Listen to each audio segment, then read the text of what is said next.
Back ನಮ್ಮೂರಲ್ಲಿ news 18ನ ಎರಡನೇ ಸುದ್ದಿ ನಿಮ್ಮ ಮುಂದೆ. ಕೈ ಮೇಲೆತ್ತಿದ್ರೆ ಸಾಕು ಸಿಗುತ್ತೆ ಟ್ರಾನ್ಸ್ಫಾರ್ಮರ್. ಜ್ಯೋತಿ ಬಿದ್ದಿವೆ ವಿದ್ಯುತ್ ವೈರ್ಗಳು. ಜನರ ಬಲಿಗೆ ಕಾಯ್ತಾ ಇದೆ ಹೆಸ್ಕಾಂ. ಏನ್ ಮಾಡ್ತಾ ಇದ್ದಾರೆ ಗದಗ್ನ ಅಧಿಕಾರಿಗಳು? ಹೆಸ್ಕಾಂ ಅಧಿಕಾರಿಗಳೇ ಎದ್ದೇಳಿ. ಈ ಕೆಇಬಿಯ ಟ್ರಾನ್ಸ್ಫಾರ್ಮರ್ಗಳ ಒಂದು ಅವಘಡದಿಂದ ಕೆಇಬಿಯವರ ಇದ್ರ ಬಗ್ಗೆ ನಿರ್ಲಕ್ಷ್ಯ ವಹಿಸಿದ್ದು ಆಕಳುಗಳ ಸಾವಾಗಿದ್ದ ಪರಿಣಾಮವಾಗಿ ಬಹಳಷ್ಟು ಕೇಸಸ್ಗಳು ಟ್ರಾನ್ಸ್ಫಾರ್ಮರ್ ಮುಟ್ಟಿ ಸತ್ತು ಹೋಗ್ಯಾರ. ಗದಗ ನಗರದಲ್ಲಿ ಹೇಳೋರಿಲ್ಲ ಕೇಳೋರಿಲ್ಲ ಅನ್ನುವಂತ ಪರಿಸ್ಥಿತಿ ಇದೆ. ಕೈಗೆ ಸಿಗುವಷ್ಟು ಎತ್ತರದಲ್ಲಿರುವಂಥದ್ದು ಟ್ರಾನ್ಸ್ಫಾರ್ಮರ್ಗಳು, ವೈರ್ಗಳು. ಬಲಿಗೆ ಕಾಯ್ತಾ ಇದೆ ವಿದ್ಯುತ್ ಕಂಬದ ವೈರ್ಗಳು. ಹತ್ರ ಹೋದ್ರೆ ಮುಗೀತು. ಗೊತ್ತಿಲ್ಲದಲ್ಲೇ ಅರಿವಿಲ್ಲದೆ ಯಾರಾದ್ರೂ ಹೋದ್ರೆ, ಮಕ್ಕಳುಗಳು ಹೋದ್ರೆ ಮುಗ್ದೇ ಹೋಯ್ತು ಕತೆ ಅಲ್ಲಿ. ಆ ರೀತಿಯಾಗಿದ್ದಾವೆ ವೈರ್ಗಳು ಮತ್ತೆ ಟ್ರಾನ್ಸ್ಫಾರ್ಮರ್ಗಳು. ಅಷ್ಟು ಕೆಳ ಹಂತದಲ್ಲಿರುವಂಥದ್ದು. ಯಾವಾಗ ಇದನ್ನು ಸರಿ ಮಾಡ್ತಾರೆ? ಕಣ್ ಕಾಣಿಸ್ತಾ ಇಲ್ವಾ ಅಂತ ಅಲ್ಲಿನ ಸಾರ್ವಜನಿಕರ ಆಕ್ರೋಶ. ಇದೇ ವಿಚಾರಕ್ಕೆ ಸಂಬಂಧಪಟ್ಟಂತೆ ಒಂದು ರಿಪೋರ್ಟ್ ಇದೆ, ನೋಡೋಣ.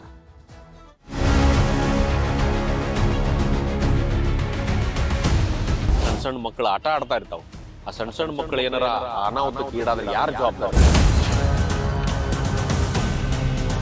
ಮುನ್ಸಿಪಾಲಿಟಿ ಮತ್ತು ಕೆಇಬಿ ಅವರು ಒಟ್ಟ ಜನರ ಪ್ರಾಣ ಹಿಡಿದು ಪ್ರಾಣಿ ಪಕ್ಷಿಗಳ ಪ್ರಾಣ ಹಿಡಿದು ಕೆಲಸ ಮಾಡಂತಾರ. ಜನರ ಜೀವನ ಜೊತೆ ಆಟ ಆಡತ್ತಾರ. ಅದ್ರ ಬಗ್ಗೆ ಕೆಇಬಿ ಅವರು ನಿರ್ಲಕ್ಷ್ಯ ವಹಿಸಿದ್ದ ಕಾರಣ ಆಗೈತಿ. ಈ ದೃಶ್ಯಗಳನ್ನ ನೋಡಿ, ವಿದ್ಯುತ್ ಟ್ರಾನ್ಸ್ಫಾರ್ಮರ್ಗಳು ಎಷ್ಟು ಕೆಳಮಟ್ಟದಲ್ಲಿವೆ ಅಂತ. ಕೈಗೆ ಎಟಕುವಷ್ಟು ಅಪಾಯದ ಮಟ್ಟದಲ್ಲಿವೆ. ಈ ಡೇಂಜರಸ್ ಟಿಸಿಗಳು ಕಂಡು ಬರೋದು ಗದಗ ಬೆಟಗೇರಿ ಅವಳಿ ನಗರದಲ್ಲಿ.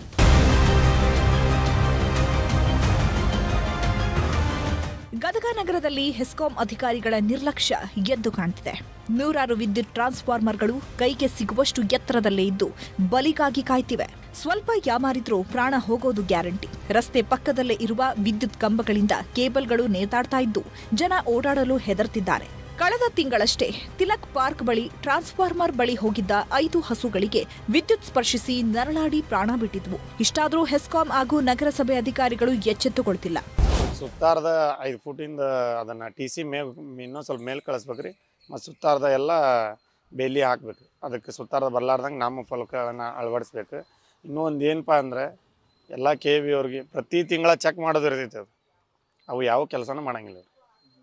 ಯಾಕಂದ್ರೆ ಇವ್ರ ಕಡೆ ಡಾಕ್ಯುಮೆಂಟ್ರಿನೇ ಇಲ್ಲ ಚೆಕ್ ಮಾಡಿದ್ದು. ವಿದ್ಯುತ್ ಪರಿವರ್ತಕಗಳು ಇರುವ ಜಾಗದಲ್ಲಿ ಸುರಕ್ಷಿತ ಕ್ರಮಗಳು ಇಲ್ಲ. ಹತ್ತಿರಕ್ಕೆ ಜನ ಜಾನುವಾರುಗಳು ಹೋಗದಂತೆ ಸುತ್ತ ತಂತಿ ಬೇಲಿ ಅಳವಡಿಸಬೇಕು. ಇಷ್ಟೇ ಅಲ್ಲ, ಡೇಂಜರ್ ಬರಹ ಬೋರ್ಡ್ ಅಳವಡಿಸಬೇಕು ಎಂಬ ನಿಯಮ ಇದೆ. ಆದರೆ ಹೆಸ್ಕಾಂ ಅಧಿಕಾರಿಗಳು ಮಾತ್ರ ಇದ್ಯಾವುದನ್ನು ಪಾಲಿಸುತ್ತಿಲ್ಲ. ಸತ್ರೆ ಸಾಯ್ಲಿ ಬಿಡಿ ಅಂತ ಕಚೇರಿಯಲ್ಲಿ ಕೂತು ಕರ್ತವ್ಯ ನಿರ್ವಹಿಸುತ್ತಿದ್ದಾರೆ. ಇನ್ನು ಈ ಬಗ್ಗೆ ನಗರಸಭೆ ಪೌರಾಯುಕ್ತರನ್ನ ಕೇಳಿದ್ರೆ ಹೇಳೋದೇ ಹೀಗೆ. ಸರ್, ಇದು ನನ್ನ ಗಮನಕ್ಕೂ ಬಂದಿದೆ. ಅವತ್ತು ಆ ಘಟನೆ ಆದಮೇಲೆ ನನಗೂ ಕೂಡ ನಮ್ಮ ಸಿಬ್ಬಂದಿಯವರು ಮತ್ತು ಪಬ್ಲಿಕ್ ಫೋನ್ ಮಾಡಿದರು. ಆಗಿಂದಾಗ ದನಗಳನ್ನು ವಿಲೇವಾರಿ ಮಾಡುವಂಥದ್ದು ಒಂದು ಕ್ರಮಕ್ಕೆ ಇದು ಮಾಡಿದ್ವಿ. ಈ ಕುರಿತು ಈಗಾಗಲೇ ಹೆಸ್ಕಾಂ AW ಅವ್ರ ಜೊತೆಗೆ ಮತ್ತು ಹೆಸ್ಕಾಂ ಅಧಿಕಾರಿಗಳ ಜೊತೆಗೆ ನಾನು ಕೂಡ ಮಾತಾಡಿದ್ದೀನಿ.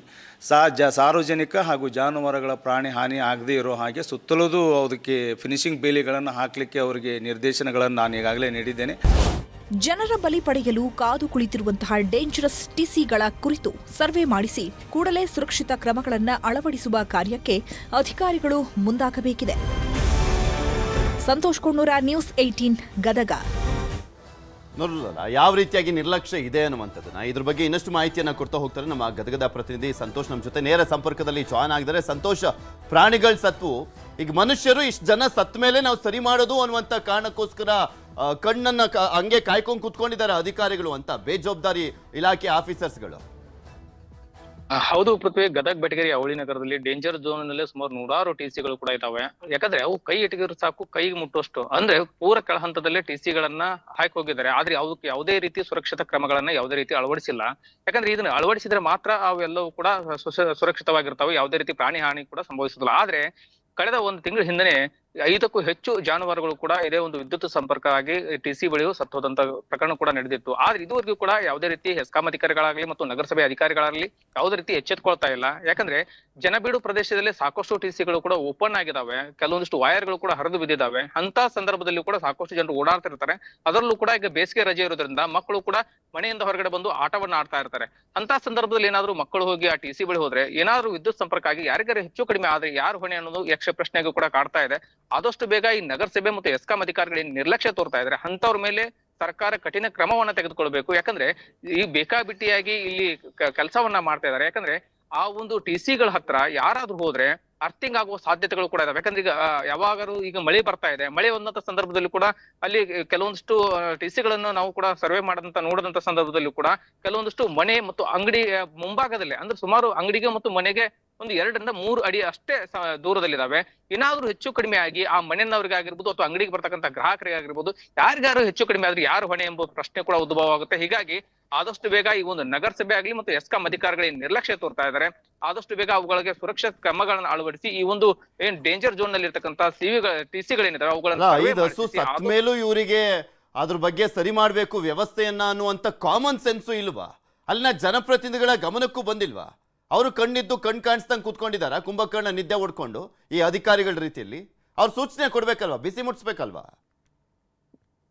ಹೌದು ಪೃಥ್ವಿ, ಏನು ಗದಗ ಜಿಲ್ಲಾ ಉಸ್ತುವಾರಿ ಸಚಿವ ಎಚ್ ಕೆ ಪಾಟೀಲ್ ಗಮನಕ್ಕೂ ಕೂಡ ಈಗಾಗಲೇ ಇದು ಬಂದಿರುವಂತದ್ದು. ಯಾಕಂದ್ರೆ 5 ಜಾನುವಾರುಗಳು ಯಾವಾಗ ಮೃತಪಡ್ತವೆ ಆ ಸಂದರ್ಭದಲ್ಲೂ ಕೂಡ ಎಚ್ ಕೆ ಪಾಟೀಲ್ ಗಮನಕ್ಕೆ ಬಂದಾಗ ಆ ಒಂದು ಟಿಸಿಗೆ ಮಾತ್ರ ಅವರು ಸುರಕ್ಷತಾ ಕ್ರಮಗಳನ್ನ ತೆಗೆದುಕೊಂಡ್ರು. ಉಳಿದಂತ ಏನು ಸಾರ್ವಜನಿಕ ಸ್ಥಳದಲ್ಲಿ ಏನಿದಾವೆ ಮತ್ತು ರಸ್ತೆಗಳಲ್ಲಿ ಏನಿದಾವೆ ಮತ್ತು ಜನಬೀಡು ಪ್ರದೇಶದಲ್ಲಿ ಏನಿದಾವೆ ಅಂತವುಗಳಲ್ಲಿ ಯಾವುದೇ ರೀತಿ ಕ್ರಮಗಳನ್ನ ತೆಗೆದುಕೊಳ್ತಾ ಇಲ್ಲ. ನಗರಸಭೆ ಅಧಿಕಾರಿಗಳನ್ನ ಕೇಳಿದ್ರೆ ಅವ್ರು ಹೇಳ್ತಾರೆ, ಇಲ್ಲ ನಾವು ಈಗಾಗಲೇ ಎಸ್ಕಾಂ ಅಧಿಕಾರಿಗಳ ಗಮನಕ್ಕೆ ತಗೊಂಬಂದಿದ್ವಿ, ಅದು ಒಂದು ಕೂಡ ಸಪರೇಟ್ ಆಗಿ ಇಲಾಖೆ ಇರೋದ್ರಿಂದಾಗಿ ಅವರು ಅದಕ್ಕೆ ಸುರಕ್ಷಿತ ಕ್ರಮಗಳನ್ನ ಅಳವಡಿಸಬೇಕಂತೇಳಿ. ಅಂದ್ರೆ ನಗರಸಭೆ ಮತ್ತು ಎಸ್ಕಾಂ ಅಧಿಕಾರಿಗಳ ಹಗ್ಗ ಜಗ್ಗಾಟದಿಂದ ಯಾವುದೇ ರೀತಿ ಟಿಸಿಗಳಿಗೆ ಸುರಕ್ಷಿತ ಕ್ರಮಗಳನ್ನ ತೆಗೆದುಕೊಳ್ತಾ ಇಲ್ಲ.